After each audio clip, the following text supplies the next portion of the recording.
Hello, hello, and welcome to Inklings with Irena, the weekly energy show connecting you to your intuitive guidance system. And today I want to talk about how to find serenity and get off that emotional roller coaster. If we haven't met yet, my name is Irena Miller, and I'm an intuitive energy guide, an energy alchemist.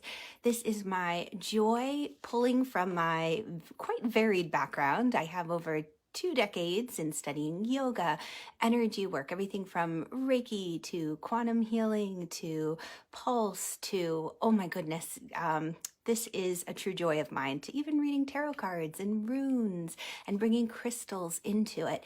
This is a practice, a lifelong passion of mine. And when I work with my clients, I put together very specific energy recipes for them to help them on their way. And that's what I love to do here. This is my chance to kind of do that on a bigger scale, so I can help more than just the one person I can meet with at a time. So let's jump into this. How to find serenity now. Let me know if you're a Seinfeld fan. Just drop a little emoji in the comments below. Do you remember that episode where they're going around? It starts with George's father. He goes to the self-help guru, and the guru says, here, listen to this cassette. And in the cassette, they go, serenity now. So the way George's father says it is he yells and he's like, serenity now. And then you have the rest of the cast, of course, Kramer joining in the fun. He's getting into all sorts of trouble. It's like, serenity now. But there's one key piece that's missing.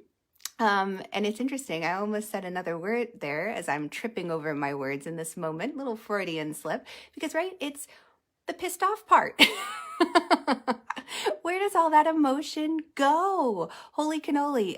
Part of that episode, if you remember, there's a scene in that Seinfeld episode where George is talking with, I can't remember who the other character is, but he's the one who came up with serenity now, and then he ended up in the insane asylum. And he goes, listen, you can say serenity now all you want, but the anger is going to build up and you're going to explode. That's why I love sharing these energy recipes with you, because it's all well and good to say, all right, let's just change our mindset. Let's say a little affirmation. Let's just sit here and, feel abundant and healthy and just wait for it to magically happen. Poof, fairy godmother shows up, the wand is waved, and all is right with the world. Well, let's just kind of, there's a lot missing with that. Let me start there. That's why it's my joy to bring these little energy recipes to you that can make big differences. Jumping into this, serenity now, maybe that'll work. But if it doesn't, just going around saying serenity now, I have my triple S signature recipe to help you get off that emotional roller coaster and find serenity. Find that peace and that calmness. Laughter is a big piece of it, yes. But the first S, and let me even tell you why I'm sharing this week. Part of it is because many of my one-on-one clients have a lot going on. They're getting distracted and they need to get work done quickly. They're feeling overwhelmed. I have a post that's up in my free Facebook group. If you're not hanging out with me there, then definitely click the link above, join the fun. But I asked, what's your biggest stress trigger?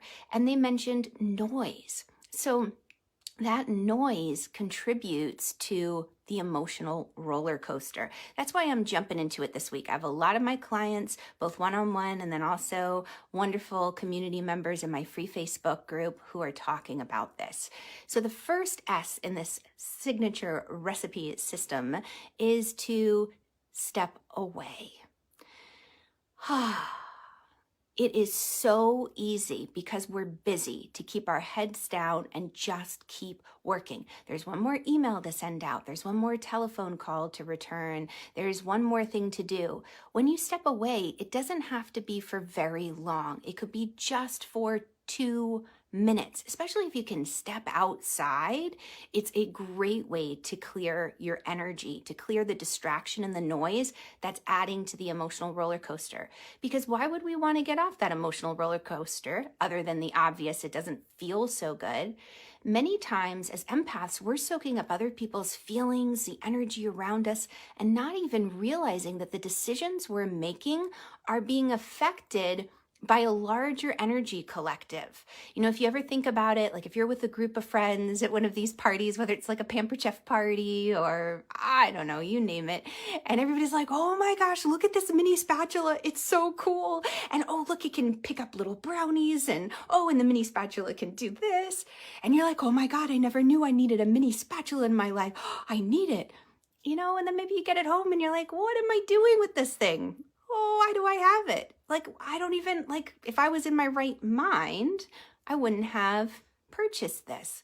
So there are moments where we make decisions, we look back, we regret them. We're not feeling at peace at all about it because we were plugged in to the collective energy. And that adds to the emotional roller coaster. When you step away, it allows you to say, wait a second, let me just kind of move through the situation and figure out what's my feeling, what belongs to someone else. Let me just be present. And again, it could be 2 minutes, it could be stepping outside, it could be in the shower, it could be going for a walk. Seek clarity. That's the second S. Now, why I say seek clarity, that's part of kind of this culling process where we start to take action. That's the piece that's missing when we're just saying, serenity now. We don't have any action involved in that other than trying to say like abracadabra. We need action. You know, if Aladdin's at the magic cave and he says abracadabra and the door opens, nothing's going to happen. He won't find the treasure unless he walks through the mouth of the cave, which is, you know, it has some risk involved, right? We don't know what's going to be on the other side. There might be riches promised, but we don't know. We have to take action. So seeking clarity is part of that action.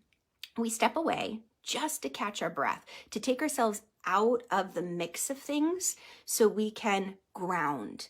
From there, we start to seek clarity. What does that look like? It looks like action. So here's where the walking comes in. Maybe it's journaling. Maybe it's meditating for you. Maybe it's singing mantras. Maybe it's talking it out with a friend.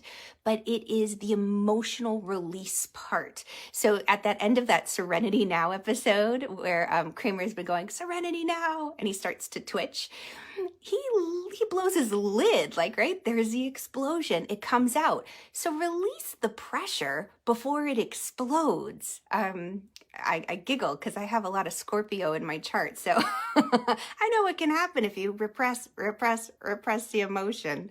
It's quite an explosion. So have a little release valve.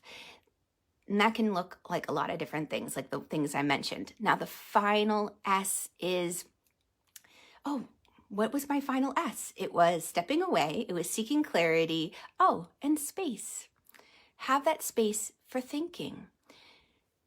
It's important that once you take an action item and you clear out these emotions, you allow yourself some space to process, to digest what's ever come up. So with that clarity, we'll get the aha moments, we'll have the revelation.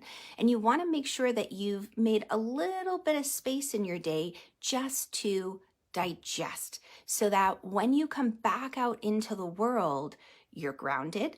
You know what your vision is. You know what feelings belong to you, what doesn't. You've had that chance to release, and you've had some time to digest and to think about it. So let me know in the comments below if you have a favorite way of letting off steam. There's many different ways we can do it, many safe and healthy ways, but I encourage you, take that time to figure out what energy belongs to you. If it doesn't belong to you, release it safely. If you're looking for practice of how to do that, I've got that in the link above too. My go-to practice that I call Root Flesh Fill. It's a wonderful daily practice. It can take you, once you know it, like 30 seconds. The little visualization and meditation is, I think, 2 minutes long, but it's a wonderful help. All right, so here's to your success and to finding serenity now. All right, I'll catch you all on the flip side. Have an amazing, amazing day. Mwah. Bye, guys.